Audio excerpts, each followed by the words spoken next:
come forward in terms of presenting the intelligence community's view on these issues. I look forward to today's very important discussion. Appreciate you being here. And I'll turn now to my friend, the Vice Chairman. Thank you, Mr. Chairman. Thank you all for being here. This is probably the most important, I imagine, watched worldwide threats hearing in my time in the U.S. Senate. And I was raised in the final decade of a long Cold War in which the struggle between two global superpowers and two ideologies really threatened to end life on the earth. I came into adulthood and I witnessed the collapse of an evil empire, a vision and an image unimaginable to anyone just a few short years before it happened. And it seemed at that time that the world had reached the end of history, that liberal democracy had won and was destined to spread to every corner of the globe, and the connections of a globalized economy would, from here on out, prevent war between great powers forever. But the truth is that in every era, leaders, nations, civilizations have struggled with the same feature of our fallen nature, and that is the desire of the powerful to conquer, to enslave, to rule over those that are weaker than themselves.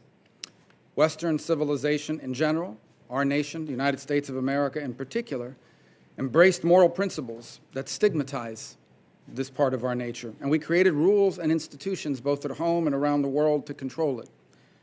But it's now clear that the last 30 years were but a brief respite from the rhythms of human history, because while much has changed about humanity and our species, there is one thing that will never change: human nature.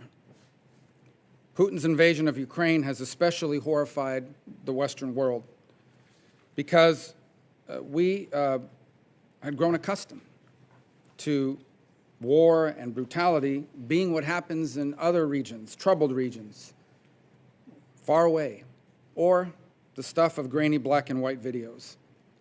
But now the victims are people who are familiar to us. There are people who just a month ago, they had jobs, they had lives, they had trips planned, they had weddings on the books. They lived much like we do on this very day.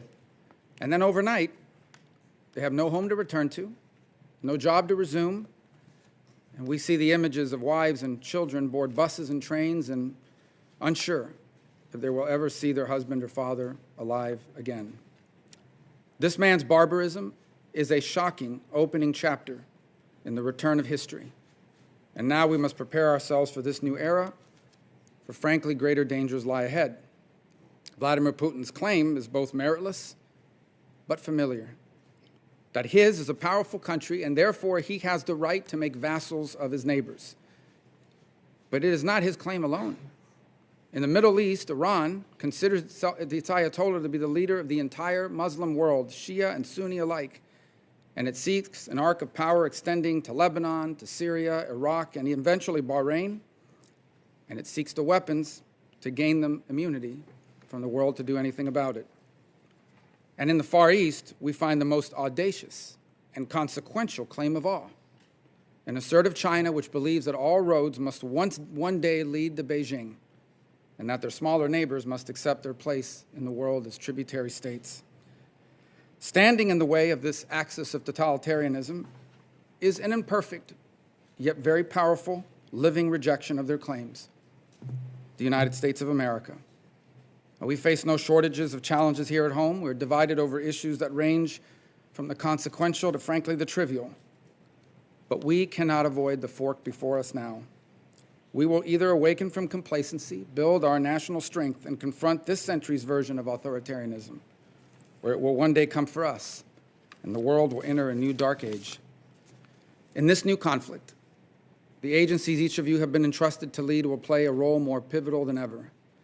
Conflict now between competing powers and worldviews is no longer just the domain of soldiers and sailors. In this new era, our adversaries engage us daily on the battlefield of information and cyberspace, in technology and in the heavens. They infiltrate our schools to steal our research, and our laboratories to steal our science. They enter our computers to take our data, and our companies to take our industries. And they embed themselves in our social media to divide us against one another and to confuse us, and in our critical infrastructure to one day hold us hostage. There is not a single American soldier On the ground in Ukraine, not a single American airman patrols the skies. We may not be at war with Russia, but we are most certainly in conflict with Putin. When Putin was denying any intention of invading Ukraine, it was your work, the work of our intelligence community, that prepared a skeptical world to get ready and immunized it from the virus of disinformation. When it came time to inflict damage on his economy, it was our intelligence that identified the ones that would have the greatest impact. And all of us, as the chairman has pointed out, have been inspired by the bravery of President Zelensky. But every American deserves and needs to know that neither his people nor the world would have been able to witness this bravery on a daily, real-time basis had it not been for the hard work of the men and women of our intelligence community, often days and weeks before the storm. And so today, even as we hear about the conflict before us now, I hope we will hear about how our intelligence agencies are evolving to meet the new challenges of a new era, and specifically how 21st century intelligence was applied to the crisis in Ukraine. Today we discussed the various threats confronting our nation, but in all this, let's not lose sight of the central threat before us now, because the spirit of totalitarianism has never left us, but it now possesses and lives inside great powers. And it's not looking for an off-ramp. It's not looking for a face-saving exit. It's not looking for its security interests to be respected or their rightful place in the world to be recognized. It is looking to fulfill the darkest impulse of our fallen nature, to conquer, to dominate, and to enslave. This is no time to forget the lessons of history, for this is a monster you cannot make a deal with. This is a monster that has to be defeated. Thank you. Thank you, Senator Rubio. And before I go to the director, I just want to remind members that we will have a classified briefing after this, so I would ask everyone to please respect that.